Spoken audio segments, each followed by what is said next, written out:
Hi, I'm Art Caplan, and I'm at the Division of Medical Ethics at NYU Grossman School of Medicine.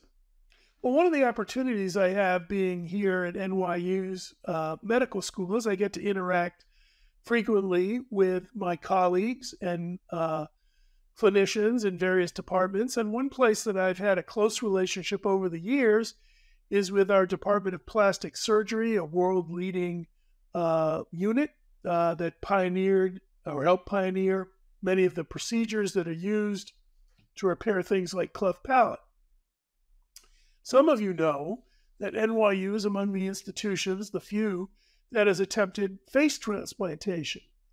And some of you know there are other institutions that have also attempted hand transplants, arm transplants, penile transplants, and this whole category is known as vascularized composite allografting, moving different varieties of tissue, almost always external, although uterine transplant falls into this, which is sort of an internal transplant. But generally speaking, you're trying to change organs, trying to change tissue systems that you can see that there's been a transplant, a hand, a face, as opposed to liver, heart, kidney, the traditional forms of transplantation.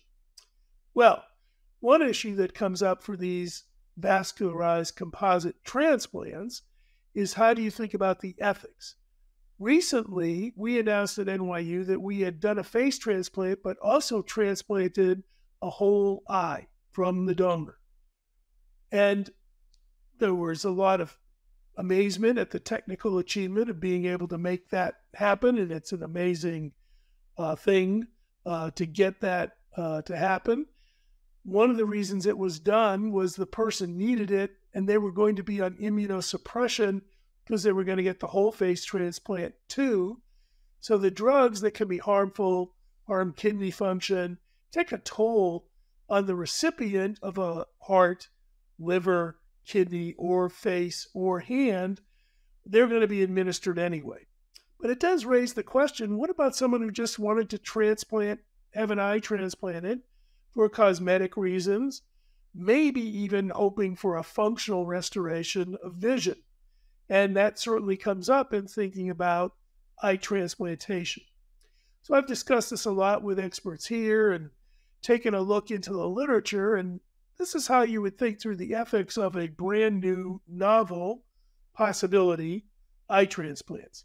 First, if someone wasn't going to be on the immunosuppressive drugs, would you put them on those drugs which could shorten their life or damage their organs just to transplant an eye cosmetically? And you know, there are prostheses, and while people have varying views about whether they like them or not, they are out there as an option. If you hope that you could restore vision by the transplant, I think we've got a lot more animal work to do because we don't know really that the optic nerve would regenerate as part of this transplant and permit signals to go to the brain. And we're not even sure whether a new eye from a different person would send signals to the brain, even if there were signals, that could be interpreted by the recipient's brain as vision or properly. In other words, you've got different kinds of signals from what that brain was trained to receive in the person who's going to receive the eye. Maybe that would confound vision. I think it's hard to make the case just on the basis of cosmetics. It might be possible to make the case for eye transplants based on quality, appearance, and vision restoration. But let's presume somebody has some vision in the other eye.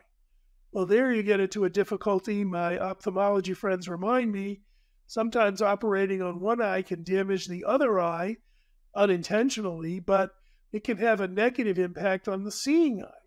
So again, a risk that has to be taken into account is if you operate on an eye that doesn't see in a person who has vision in one eye, or you do a transplant, are you risking blindness because of this interaction between both eyes where different chemicals, different substances can go from the eye that was operated on over to the healthier eye and wreak havoc?